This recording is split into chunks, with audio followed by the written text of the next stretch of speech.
Well, welcome everyone to the Institut suédois. Thank you very much for coming for this second conversation ritual that we have organized in relation to Ylva Snöfrid exhibition, Cosmos and Vanitas.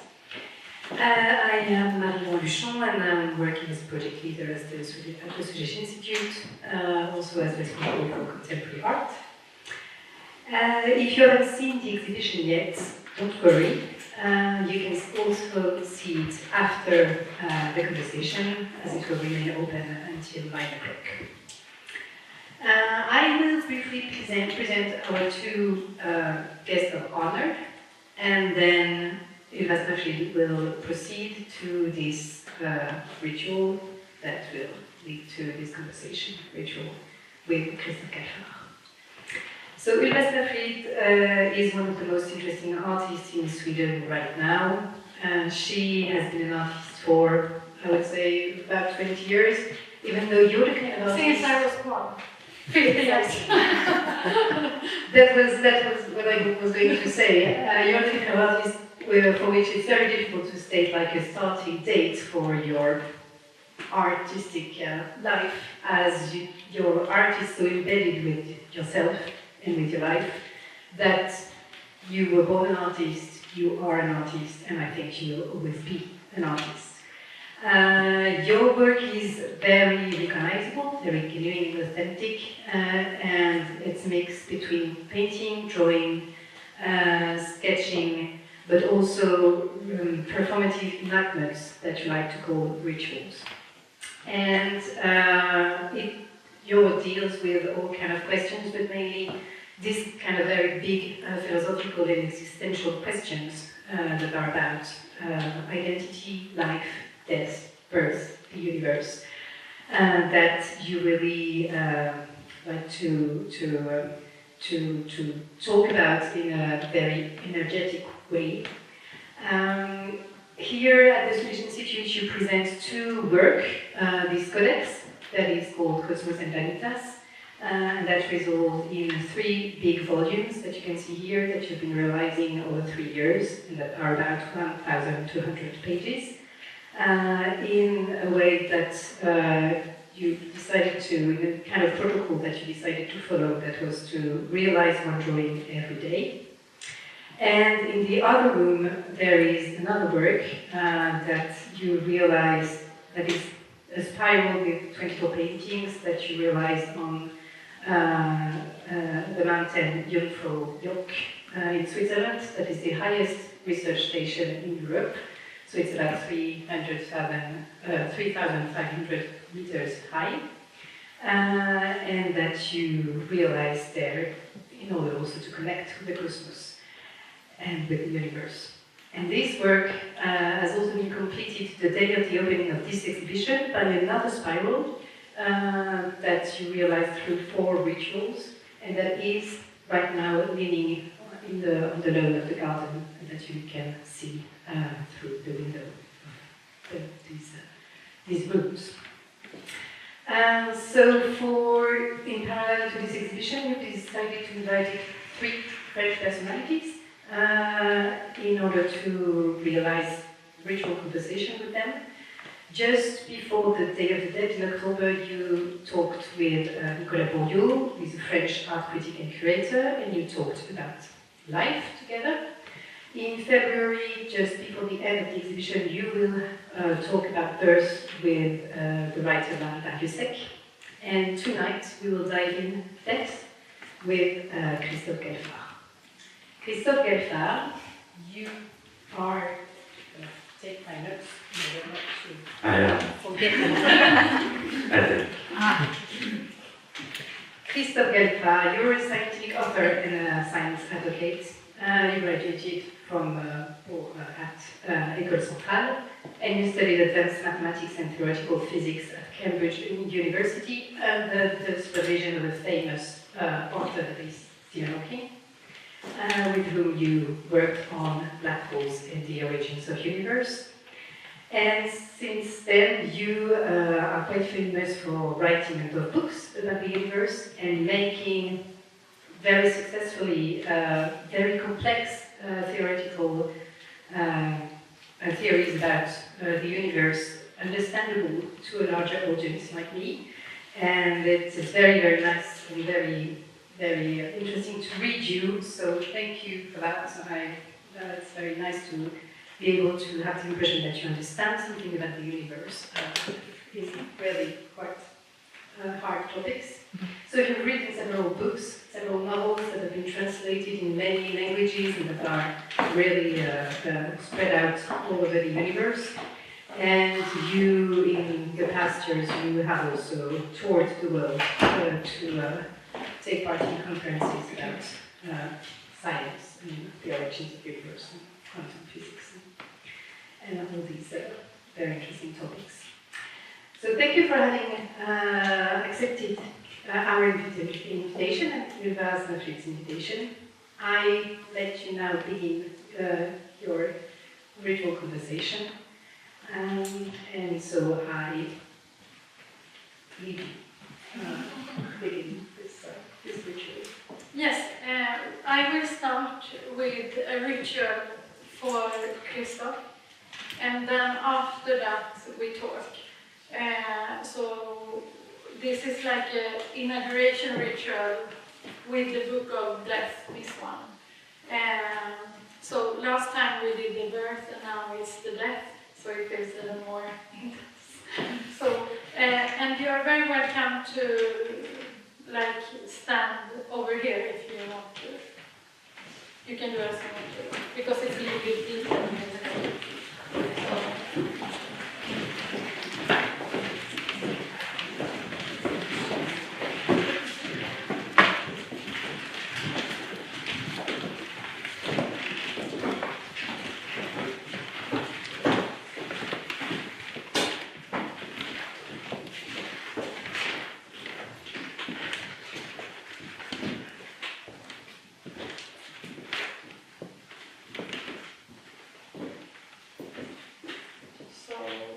Put out these objects, crystals and stones and a shell and another shell and a gold spiral. This kind of thing. This is one of my wisdom books. When I was a child, I was injected with gold for strengthening the eye as an anthroposophic thing.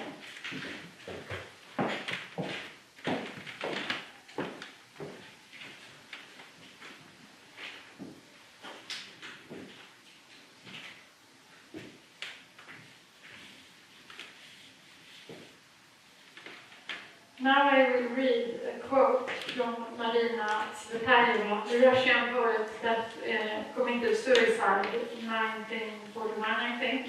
She was, what do you say, haunted, or no, followed, like she was going to be killed anyhow. Her husband was already killed, and by the state.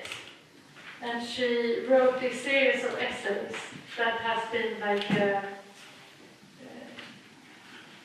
base for me in my artistic practice since I was like around before 20, around that age. And it's called Art in the Light of Conscience. So I will read her quote. Point of view. Art in the Light of Conscience by Marina Tsvetaeva is in relation to the spiritual world, art is kind of a physical world of the spiritual. In relation to the physical world,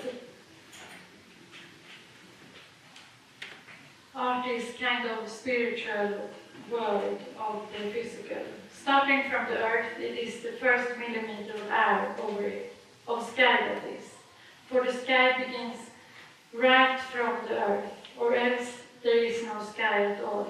Check this by distances which clarify phenomena. Starting from the top of the sky, it is that first same millimeter above the earth, but the last when seen from the top, that is. It is almost earth from there. And from the very top, it is entirely Earth, where you look from.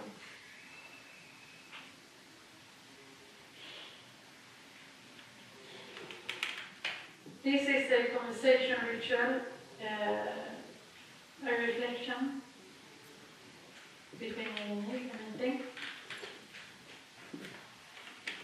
And we use the Death book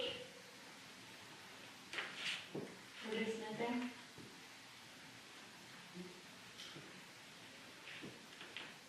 We use it as a trade.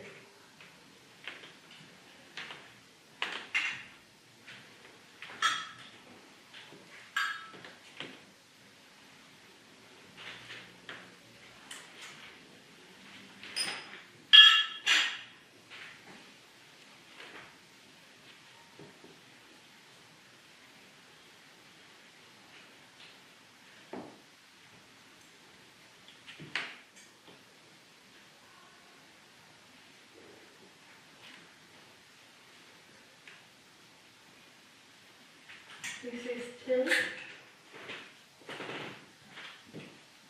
How do I, is it just a pour it? Yes.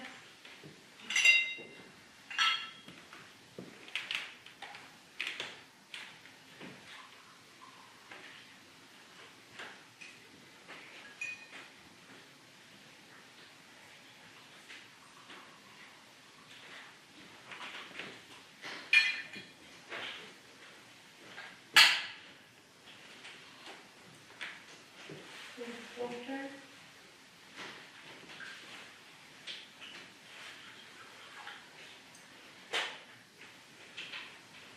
This is Snöfrid's Cosmos elixir, Ylva Snöfrid's. Since I transmuted and became one from one world to another world, from the mirror world to the real world. And we will drink this as a meeting between Cosmos and Vanitas, between us and the universe.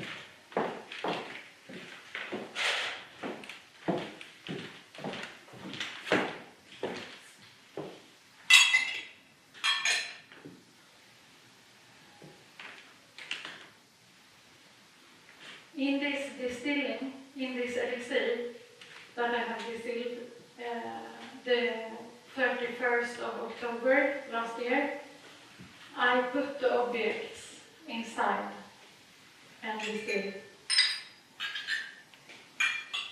And it's for, the objects are for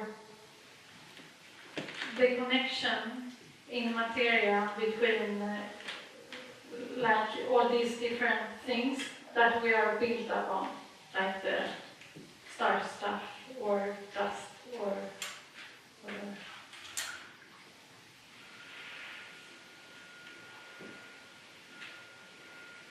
Sorry. Cheers. Skål. Skål.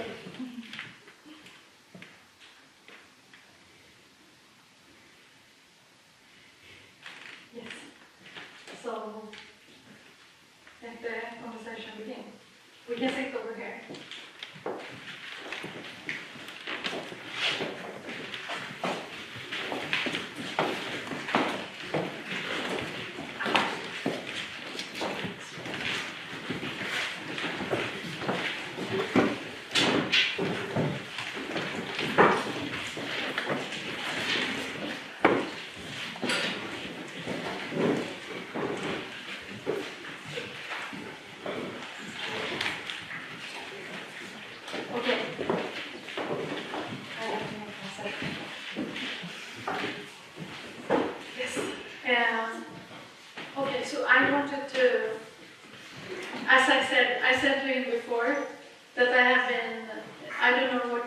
about, but I have been longing for this moment for some years.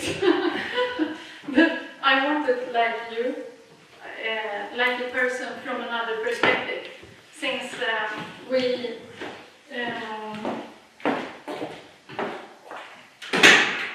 can I close it? It's like an echo. Yeah. Yeah. And why is that? It's because we have different worlds. We are in different worlds, and I try always to break out somehow from the world where I am trapped, so to say. And then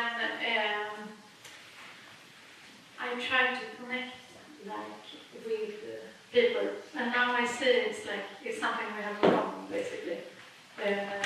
To connect outside the world that is the profession's world, so to say.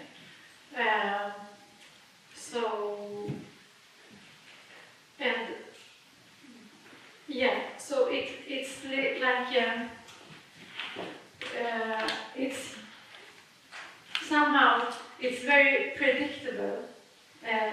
Now I'm just talking from a distance just before we started, but I just have to express this because it's there are so many for instance in CERN, this whatever it's called, Higgs particle machine. Boson. Yeah, exactly. So there, they do artworks and everything is probably great, but it's like the meeting between art and science. It's a complicated field because somehow it can be about the necessity of art somehow, or like making the art necessary for the world. And I think art is basically maybe something unnecessary. I mean, it's there, but it's not political and somehow, it's not a tool in a way. It's a complement or part of being human, I guess. So therefore, often when art and science meet, it becomes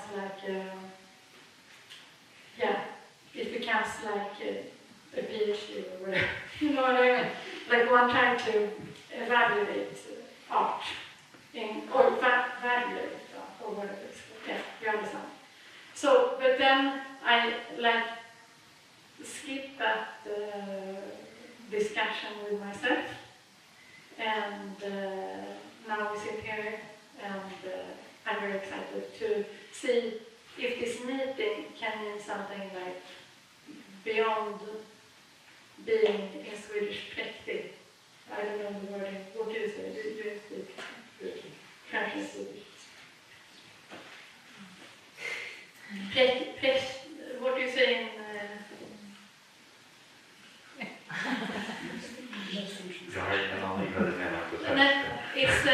It's the opposite of lust, so to say. Präktig means like if you're good in a predictable way, trying to be good. In you don't have it in French. It's like not a country. I don't think science is more necessary than art for life. No. Life does not need science at all. Both are constructions of the living, I believe. And it's funny what you've read from the Russian poet, because it's the only poet I read entirely in the book. When I looked at it earlier on, and there are many pages, not half an hour. And he wrote it in a spiral inside the death book. And there is this thing that we do not know anything whatsoever. And we have many different ways to try and either make sense or create a ritual as you just did with me, to welcome me in your world. And I believe science and art are in a way rituals to try and express some intuitions into a language that we can share with others. And there is music, there is art, there is science. I think that's it. There aren't that many other languages that we've found that have that property, that they are universal. Maybe you don't understand immediately what the other meant, but it is a language that you can share to try and somehow give a substance to whatever surrounds us. It's the feeling I had when I looked at your work, that you tried or you succeeded maybe, or for yourself, to give substance via thoughts to many things that nobody understands. I think that's what art does, and that's what science does as well, in a way. It's amazing that you say that, because I want to just read one more quote from Vanitas, and she says like this about art. I mean, I follow up with the science doctor, so this was, it's called Art's Lessons. What does art teach? Goodness? No. Consensus? Common sense? No. It cannot teach itself, for it is given.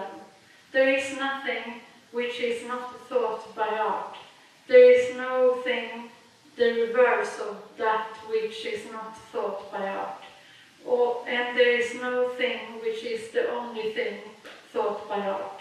All the lessons we receive from art, we put into it.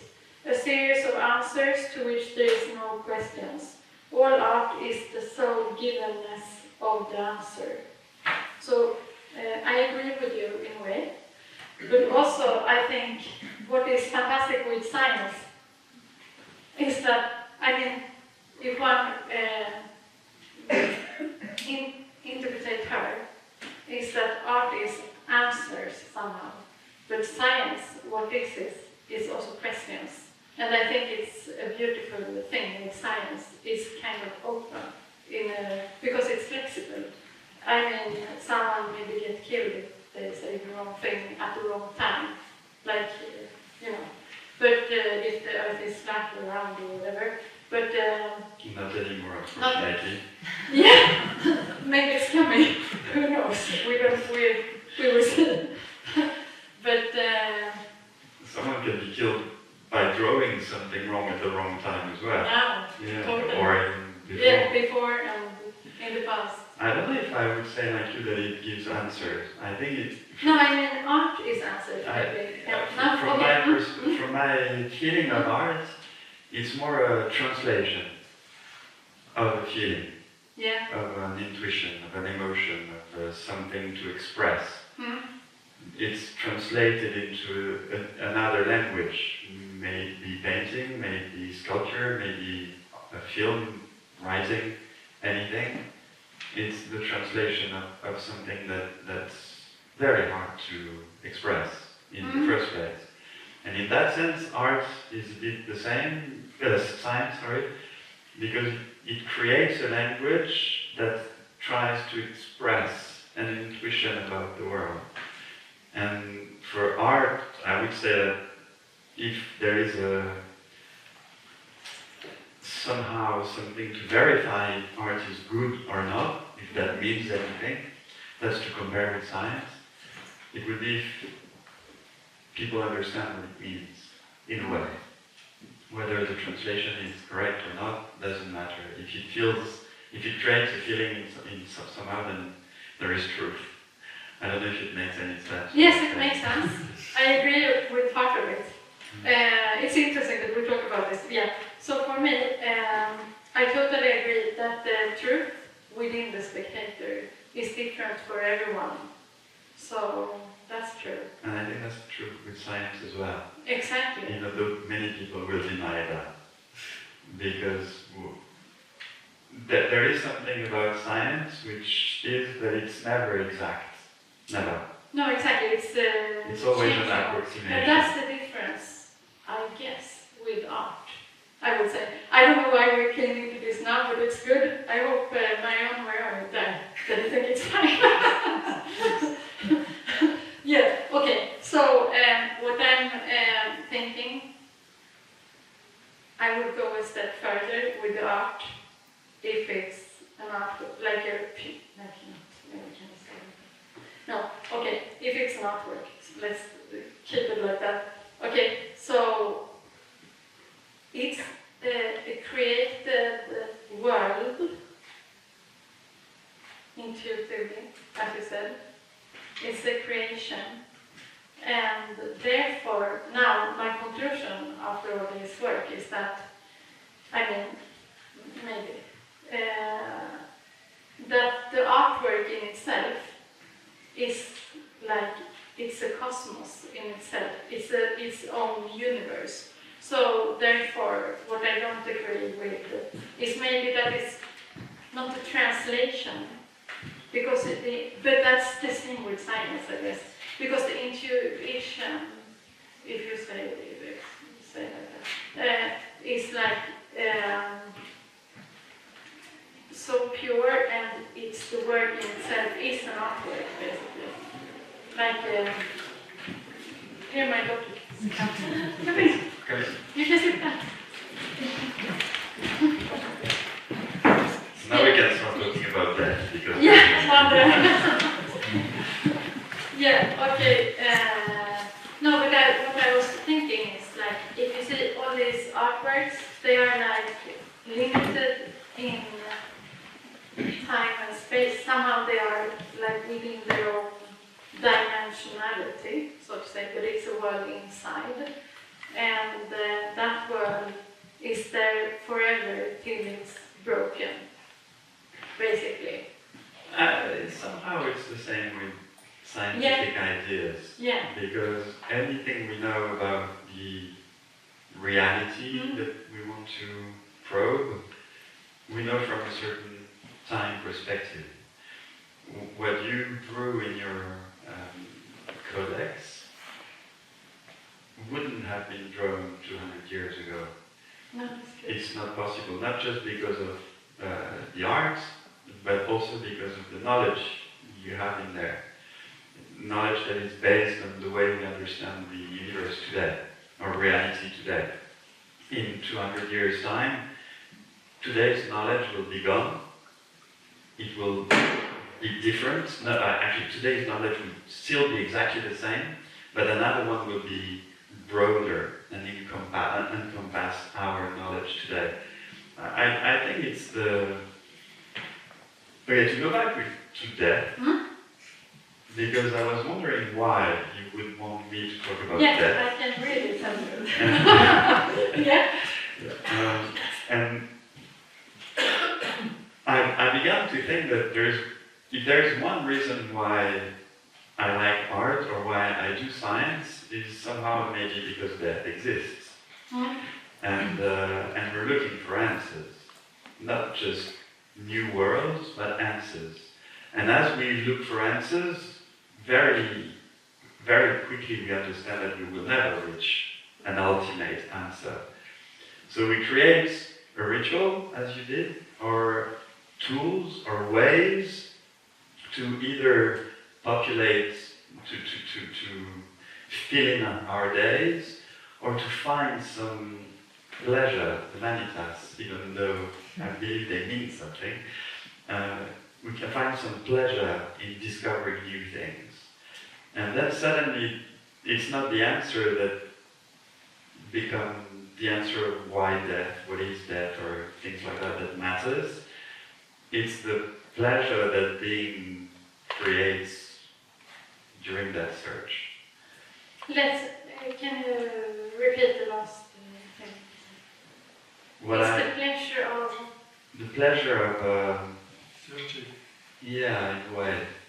Not the pleasure of being able to create a world in your own mind. And a world that hopefully has some links with not realities, but with one reality that we can probe. I like that idea very much, that there is something in our minds that actually corresponds to reality. What is reality now? We are part of this universe. One of the questions that your first quote asks or states is that it's like the myth of the cavern of Plato, that there is a world of ideas somewhere, and that art makes it real, transforms it into something in the physical world, the world of ideas that takes a form in a way. Maybe it's the same with the universe as well. Maybe it's because we give it a form by thinking about it, that it takes that form as well. There is a path that we've taken to probe the universe, the scientific one. That may not be the only one. No, I'm thinking that I'm doing another, like my research or whatever, is another thing that I started, that started from another perspective, like from an artist's point of view, where the reality, I mean, they can meet, and also this scientific way of seeing is, what do you say? I like it, what you say, but do you, okay, I just have to ask one thing before I continue. What do you think about the Plato theory with the shadow and everything? I have no clue what I think. Because for me, personally, I disagree, so to say, with him. So I have totally no clue about that. But there is one thing I wonder, is it even the thoughts we have about wrong universes, we do have them, and we can picture them in our minds, so they do belong to our universe. Because... Oh, you mean like parallel universes, or even the thought, like the thought itself. Like the thought in this, like every human being is the universe, every thought is the universe. And it belongs to the universe. I agree with that. And so there, if you include all the thoughts within our universe as well, it becomes messy. Yeah, but where do you want want to put them? Yeah. Where would you put them? If you have to find a place where they lie, where they exist. But what about if we also, there are so many questions inside this and the answers and whatever I want to continue with, but with this, okay. So what about, this is just a wild thought, but like the space, so to say, we, from my point of view, is that we maybe create it through executing things, to making things in the world. Maybe the thought, but maybe also an artwork, maybe to go up, wake up in the morning and just live a life, or also, for instance, like the bone structure inside the body, or like also the physical part of life, that everything that are, like also the imagination, and maybe the dreams as well. What you're saying is that everything you just stated is an abstract thought that became... Maybe it's not even an abstract. No, I mean that the space, if we can, the room within the universe, the space, is all these objects or things within. That they make the space themselves. Yeah, and maybe they make it bigger. As you said with the different kind of universes or whatever. Maybe the universe grows while we, like for every, that's what I think art is. Like every time an artist do an artwork, it becomes bigger, the universe. Do you understand what I mean? I do. If it was not there, like a circus on water or whatever, do you understand? Like maybe it's like everything we create, even if we go to to our The thing. number 2. Like it's an extra object. No, I don't think so. But that goes back to the where. I don't agree with myself. Because, can I just continue? Sure. Yeah, because if you like, what is it called? Take a poop, and you go with these 2 words. I think we understand. Yeah, okay. You do number 2. And this is like, it's okay, it's a new creation, like a ship. There's no too similar. Not too similar. Ever. But it's the same circular system. It's maybe like, you know, maybe it's like the start of like the Big Bang, whatever. It's like star stuff. It's like the beginning of the. It's the same material, at least. I mean, but what if an artist or a scientist, like a scientist has a thought, write it down, blah blah blah, or an artist make an artwork that is there. It's a frozen time, basically. And it's another thing, of course. It's like a creation, in another sense. I mean, sorry to the. No. For the metaphor. I'll think twice before going to the toilet. But even this, we do not know whether these ideas exist already and are just found, or if they did not exist and were discovered. Which ones of them? Any. Yeah. For instance, when you, and there is some similarity there with art, I believe, but when you do science, at some stage you reach a limit. There is a limit in the knowledge which can be reached at any given... Cannot or can? Can. A limit. Yes, it is possible to reach it. If you decide to study a subject, you can reach the limits of the knowledge that subject has today. But that limit is not, doesn't mean that it's a wall there. It's open behind. And if you want to go further, you can, but you have to imagine and to create the tools yourself to go beyond. That's what geniuses do. The very bright minds, they create a scaffolding to go beyond what is known. And how do they find that scaffolding? Does the scaffolding exist already? They make it, of course. Do they make it, or do they create one that approximates something that we cannot reach? And I would say that art is a bit like that. Yeah. That's science as well. And we're both, you and I and all the people who do this kind of stuff, surrounded by a reality that we cannot define, that we cannot encompass, that we cannot understand in its entirety, and that we cannot get rid of mysteries. And within all this, there is this bloody thing we call death that puts an end to our search, whatever it is. And that makes me laugh. Because it's a funny situation in which we find ourselves when we enter this kind of endeavor, which is to think about these things. If you don't think about these things, that's fine in a way. You can live a perfect life without. But as soon as you enter these fields, you have to find like things to help you walk, because it's too big.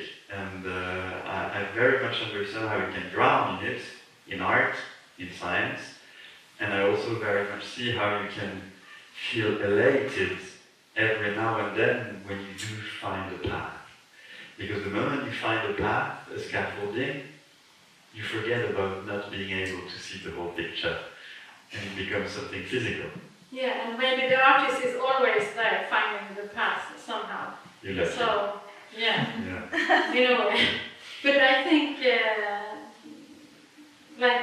also with the genius, my idea is, genius means give birth in Greek. And it means genitalis, geni, to give to make something, to give birth, is the origin of the word. And I think... I read it in your book. Yeah, already. So I think everyone is a genius, basically. It's just that everyone needs to make this effort. And maybe not everyone find a way or can make it, because it's like a limit around in the world. But everyone has the possibility within oneself to create the scaffolding or path or... We all have to for our own lives, I believe, otherwise it's hard to live. I remember a lecture in philosophy that I went to listen to when I was young, and the first thing the teacher said was, life is difficult. You're like, okay. That's the scaffolding that we need to find to be able to walk. To walk beyond. But there is another thing that I want to ask you. Yeah. It's not ask maybe, but it's about death again. Yeah, we have to go back there. I haven't been... That's what you wanted to go. Yeah, exactly. To define death, or to have the meaning of death, you obviously need life, as you did in your books, and it may be birth. But even life, it turns out, is impossible to define. Or we haven't found a way to define it. Yeah. And yet death, just like life, we have a feeling that we know what it is, and but yet there is no, scientifically speaking, there is no definition. No. That works. Actually, there are about 145 definitions of life. And that are different. I also have been reading a lot about that. It's also very complicated to understand, from a scientific point of view. But have you, before we talk deeper, have you experienced death in your own life? Have you seen a dead body? Yes, I have. Yeah. So for me, I have also experienced that. And often in our age, someone like a parent or someone has died around us. And I think,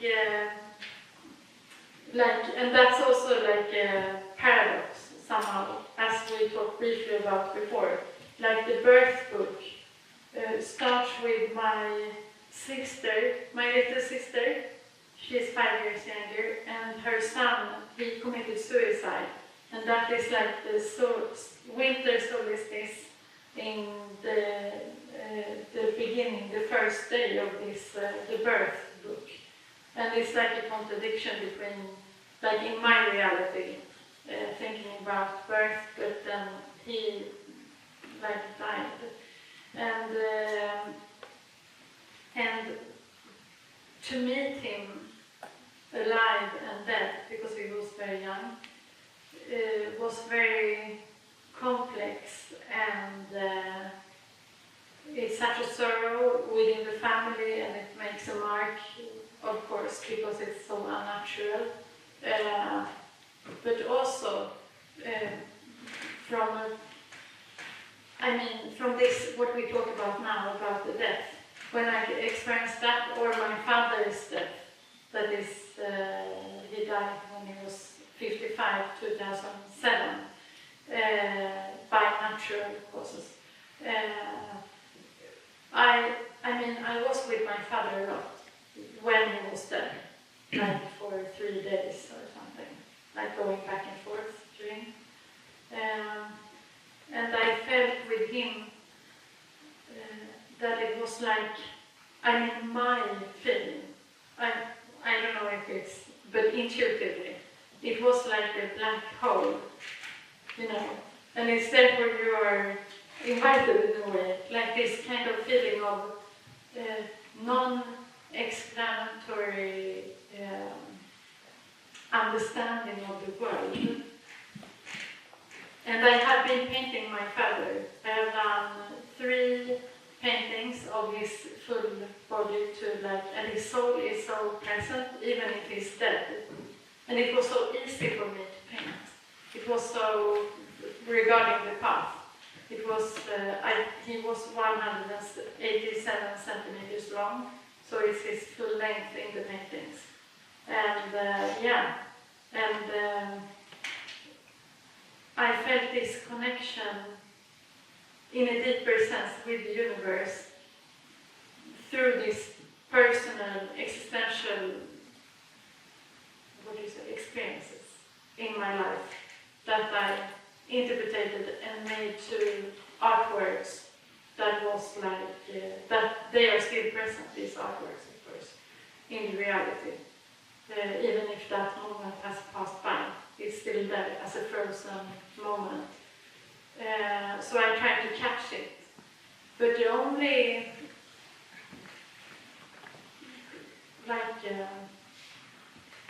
only way I can find like a similarity in my understanding of the world is maybe that it's like something like a black hole. Because it's so strange with the dead body in comparison to the living body, if you understand what I mean. Do you have any thought like that? Do you see any similar like it? Well, the main difference, I would say, is that there are tools to study black holes. Yeah. So they are not there. The name creates many visions and triggers some imaginary processes that may not correspond to what they actually may be, but they are mysterious. But we can't probe them. With death, yeah. I don't know of a single experiment that can detect anything that's related to a soul, to a difference between a dead and body, or something that would belong to it, that would be gone or remain or whatever.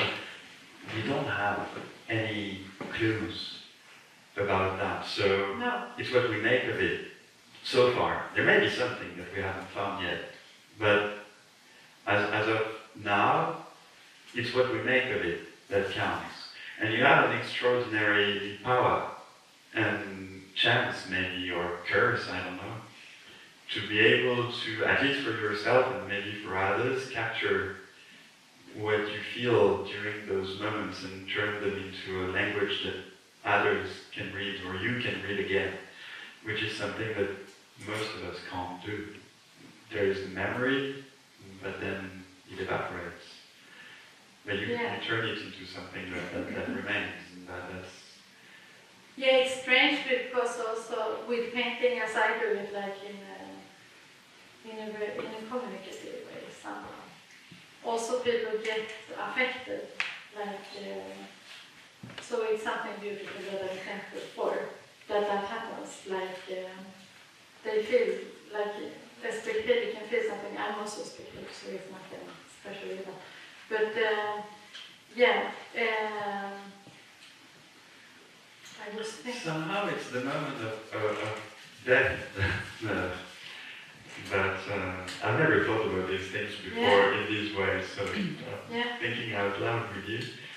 But it's the moment of death that brings us back with, that makes us one with the universe again. Exactly.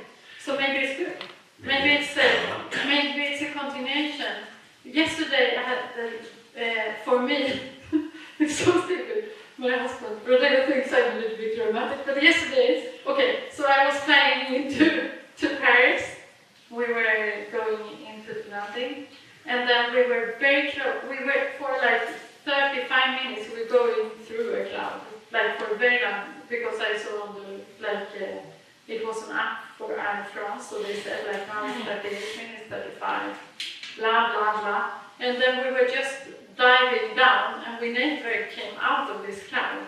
And then suddenly I was in the window and I saw I was like, I was like not stressed out or anything. I was like, this is for a very long time going through this cloud. Like, how can it be so long? And then when we reached like almost the bottom, I saw nothing in the front. I was sitting like kind of close to the front of the plane. And I saw like very many details on the ground. And then we just went up again. and through this cloud again. And I was like, let's hope we are... in France. no, that we exactly. And also, but that we go to another airport, because I don't want to dig down here again, like dive. And then I had this, like all these thoughts, like, okay, so I didn't sign all my paintings that I have to sign all my paintings. It's so stupid to die now and not have signed my paintings. That would really be stupid. For the family, basically. If they are going to sell. And then I was like, yeah, I'm kind of relaxed now. I'm going to reconnect, as you talked about, with the universe. Maybe this is the end, and it's very beautiful. It will be painful, but at the same time, it's like. So I had this. I just thought about it, and it was like also. It's so stupid. I'm going to this ritual about death, conversation ritual, and then I die before. How can that be? That is well planned. Very well planned. And there's another thing about being alive versus not being alive, which I find kind of not that deep and yet kind of deep, which is that we humans, or anything that is alive, or pretty much anything that is, but even we alive beings, living beings, we have this property that we do not feel, that we do not realize, which is that what makes us changes all the time. Meaning that the particles that make your body now, today, they're not the same as the ones that made you a couple of months ago. There is not a single millimeter or even particle of your skin now that is the same as it was 3 weeks ago. It's like a waterfall, that the drops of water, they change all the time, and the waterfall remains. Our bodies are like that. We are like the waterfall, and things make us and go, and make us and go. It's only the form that remains. And that's true for us right now. That we're changing all the time. So it is the form that remains, and by some strange mechanism, a memory remains as well, and then it dissipates when death comes. And so the memory dissipates together with the form. And the consciousness, like the knowing that, because maybe we just go into the universe again and like we start the whole thing again. Like because what else could it be anyhow? Like there are a few ideas. Yes, because like if it is material in the universe, I mean it just has to go back again to the universe. I mean it's no escape. It's a little bit claustrophobic. I agree. About it. Very claustrophobic. Because where can we like? That goes back to the vision of all these ideas and possibilities and dreams that actually are part of our universe, which makes it much bigger and a bit less claustrophobic. Less claustrophobic. Yes. Yeah, and what do you think about? Because if when you describe the living body like that. Like the particle changes everything. What about like an artwork, a painting? It's not. If you're talking about a banana, for instance. No, not at all. I'm talking about my paintings. No, oil on canvas. Oil on canvas remains. Remains. Yeah. So they don't change. Or for instance, like what I think of when I talk with you is this. Frescos by Giotto in Padua. Yes. You know, it's a nowness that is like hundreds of years old, but when you go in there, it's like now for the spectator. And it's I'm thankful when I enter as an experience, as an artwork, to experience it. I agree. Yeah. There is something. He actually was one of the artists the favorite artist of my grandmother. She actually loved it at the old Giotto, and she loved the fact that he was painting, every time he was painting Jesus, he was on his knees to paint them. Meaning that,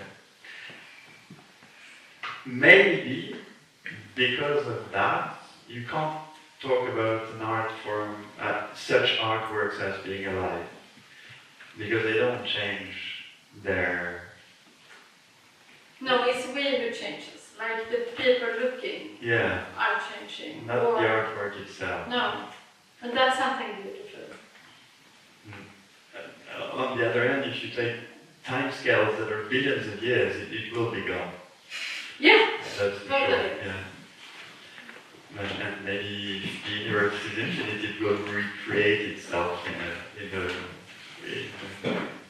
sometime in the future. That's possible as well. But yeah, there is we need to find ways to make sense of what surrounds us. And I like all the processes that make that happen. Yeah. And what is your next step? After that, you mean? Before? Before. What are you doing now? Right now? Not now, I've just almost finished a book about life. To try and understand what life means on a scientific, the biological point of view. And that was... From a human perspective, or yes. the universe? Well, both. Both, yeah. From the human perspective of the universe, the human universe. I don't know what other things would think on another planet, but from our perspective today, to try and understand what life means. And that's where I tried to look at the definition for life, and didn't find any. No. Anyway. No. Nobody has one. Do you have, just to give you an idea why it's difficult to define life, you may want to think that it's something that eats, that changes, that maybe reproduces, that begins and ends, and things like that. And you can always find a counterexample. For instance, fire. Fire is not usually understood as being alive, and yet it eats, it breathes, it can jump from one place to another. It can have many attributes of what we usually call life. So that's just an example. You have crystals, everything. Yeah. And yet, there has to be a difference between something that is alive and something that is not. But maybe the difference is not brutal. Maybe there is not. Maybe it's continuous until you don't see the moment something that is not alive turns alive. Maybe everything is alive. I'm thinking of that, like with the universe too. That maybe the earth, has a consciousness somehow. But that's a bit different, I would say, the consciousness, because I have no idea what consciousness means, to be honest. No. And I have no idea whether a sea urchin has some form of consciousness. In which case, and it's probable that it does, if we do. Yeah, exactly. So, I don't know what it means. No, but a stone, for instance. The stone, I doubt it is. But maybe in the future, maybe we see it in another perspective. But if you want to understand something and need to name it, if you name consciousness something that is proper to us, humans, I'm sure that you can find in the natural world things that are similar. Maybe various degrees of changes, but similar. And if your definition ends up encompassing everything that is, then the definition doesn't mean anything anymore again. So just the same applies, I believe, for the difference between the living and the non-living.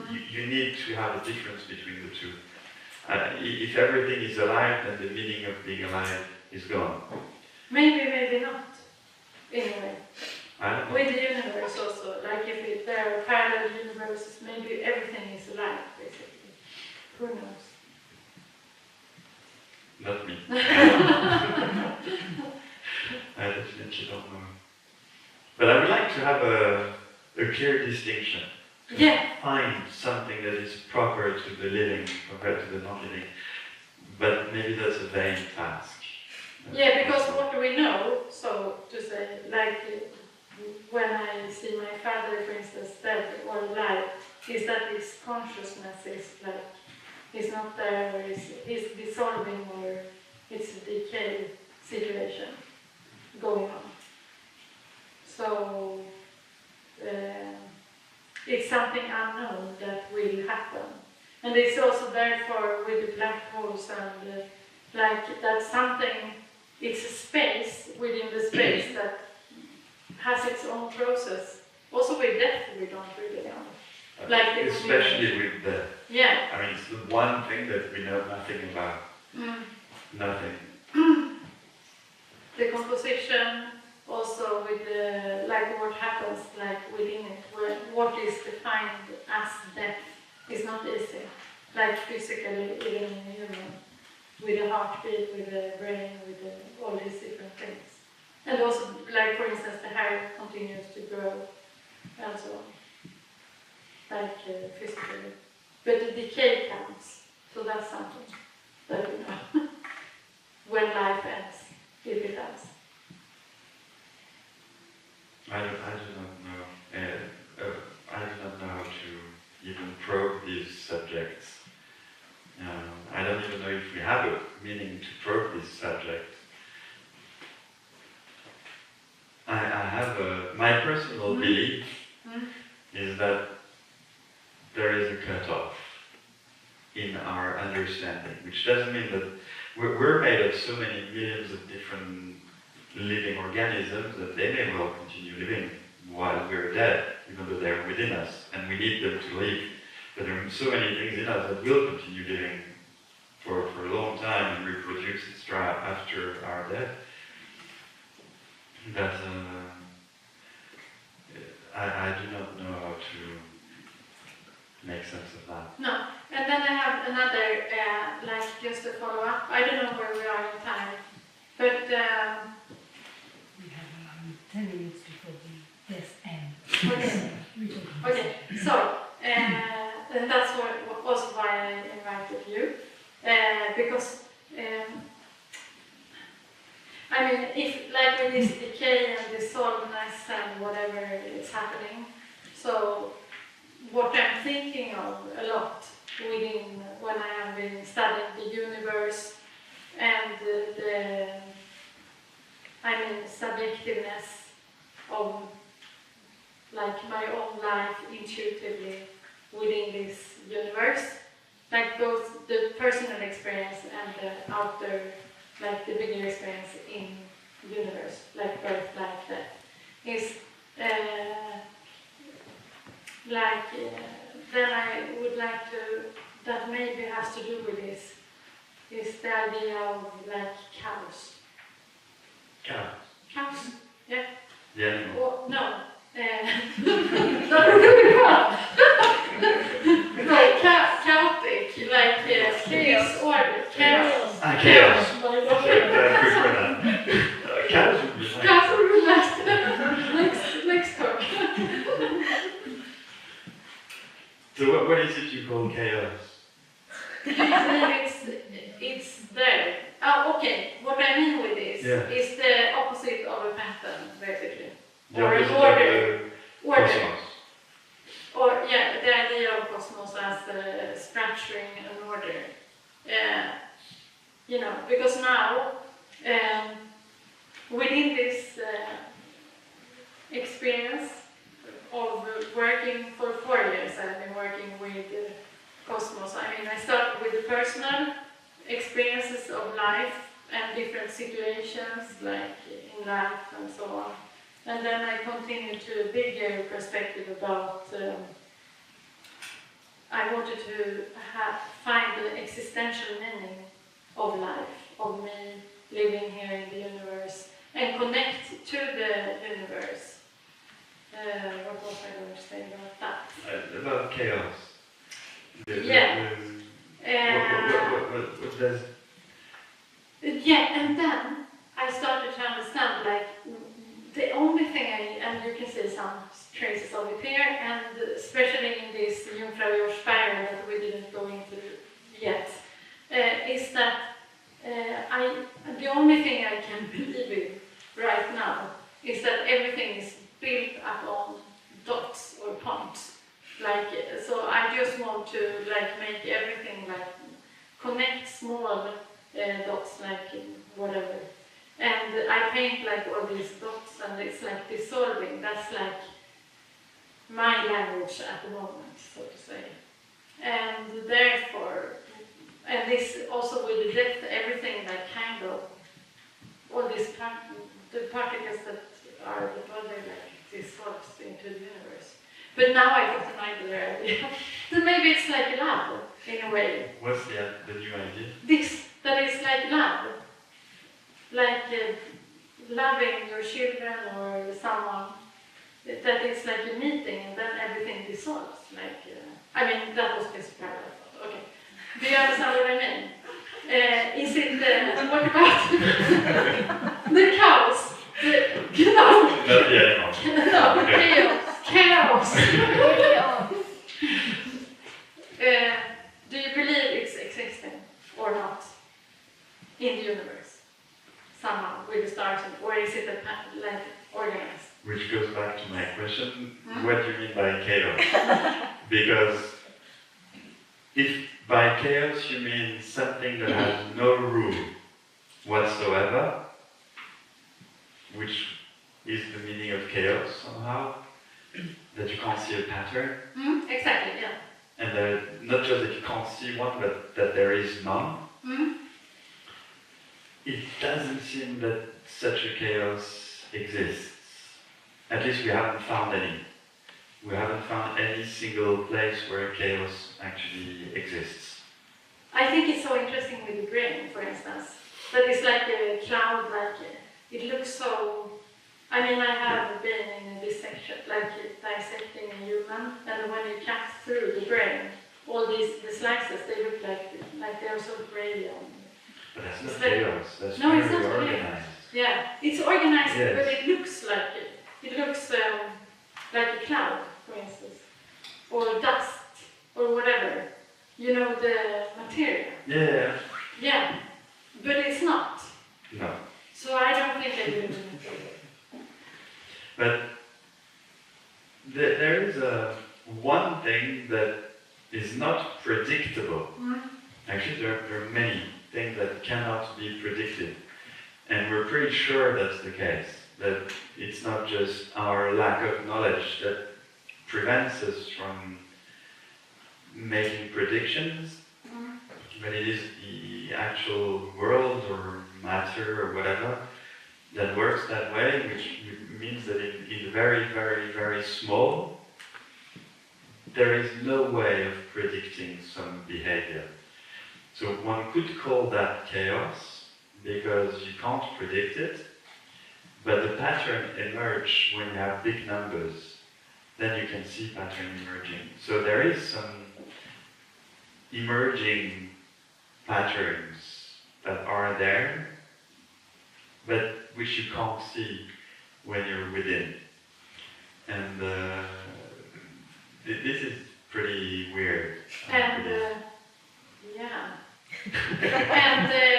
And what do you think about like this idea then, that I don't know if it's with the Stephen Hawking's, if it's his idea or whatever, but this idea of that it's like one like solution for everything, or like one. There's a theory that explains everything. Yeah. Yeah, but theory, I don't know if that's the right word for me. Like, but a chain. Like I would describe it as like a small chain, maybe, of an idea. It's like repeating itself somehow.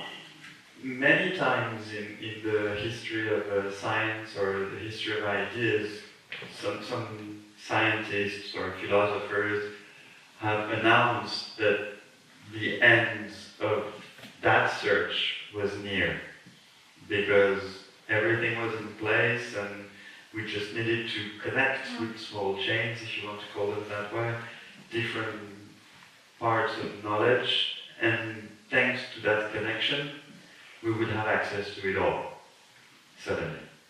That it would be the end of the search for a global pattern, because it would be there. That happened especially at the end of the 19th century, and 19th century, when people were looking at a particular domain of science which is called thermodynamics, which is the way heat and energy moves, and it's such a powerful vision and understanding that people were really thinking that with this we have the history of the universe. They didn't even think about the history back then, but we would understand everything.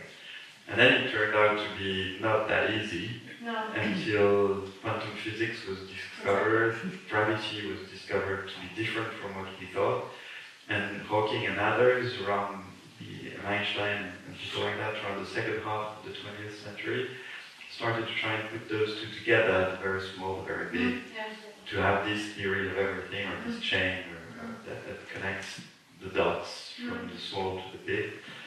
But it turns out that it didn't happen. And, that's a relief too, in a way, because it's less claustrophobic than some of the universe. Yeah, there's always the question why these theories exist.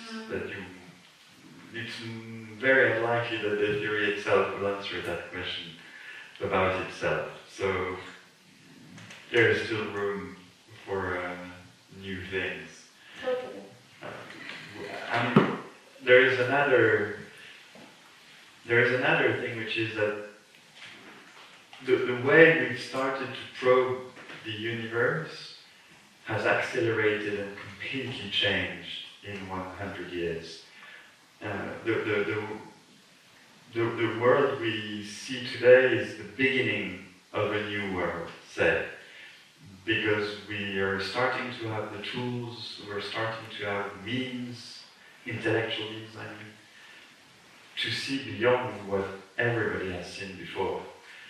I mean, until 100 years ago, everything that could be seen was linked to our senses, to what we could detect immediately. Today, it's not that. We're way beyond. We go into places that we can't see, we can't touch, but still we can detect stuff there. The universe we see is unbelievably bigger and more beautiful and more mysterious than we've ever seen before. Yeah, it's like Giotto in Pablo with the frescoes. Like you see something that is like beyond the understanding. Somehow. Yeah. How do you make the link? That it's like you cannot understand that it's a reality. Like it's made the cosmos within the cosmos that stands there, and it's a reality that you can experience, but not. It's not a theory. It's a reality, like its own. It created its own reality in that its own world. Like its own universe. I think I see what you mean. I don't really care about the human that made it. You understand what I mean? Yes. But reality of the place when you're in it, you're entering the new world. Like the dimensions are so big within it. So yeah. I mean, it's a thought. I like this idea. It's a nice thought.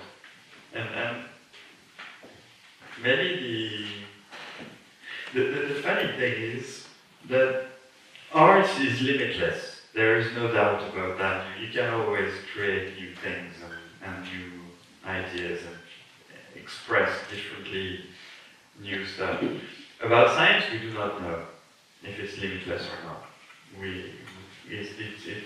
It's not clear. We do not know. But what is certain is that it kind of works. And that's completely crazy in its own right. Yeah, you mean with the predictability that you can calculate something and then it shows that it's the reality. Something you've never seen before, ever, anywhere. You think about it and you see, look, and you look, and it is there. Yeah, it's fantastic. It's crazy. Yeah. It's crazy. The feeling is amazing. Yeah. Yeah, I like that. That's worth being alive. Yeah, totally. Both of them. On this good note, I think we should end this conversation. Thank you for beginning to talk with us and finishing with life. Thank you very much for coming. Thank you very much, Christophe and Ylva, for this absolutely very fascinating ritual conversation. And so, as I said previously, you can still take your time and have a look at the exhibition again until 9 o'clock. And we take an appointment with you to come back on the 13th of February for the last ritual conversation with Vanitas. And also, what we talked about before, like if you want, because there are these diaries inside the exhibition in the staircase, like life, birth, death, and you can, if you have something to add to the discussion, please write it down there. It would be interesting. And if it's full, it's also if it's full for this day, you can take another day because time is just a construction. That's another conversation.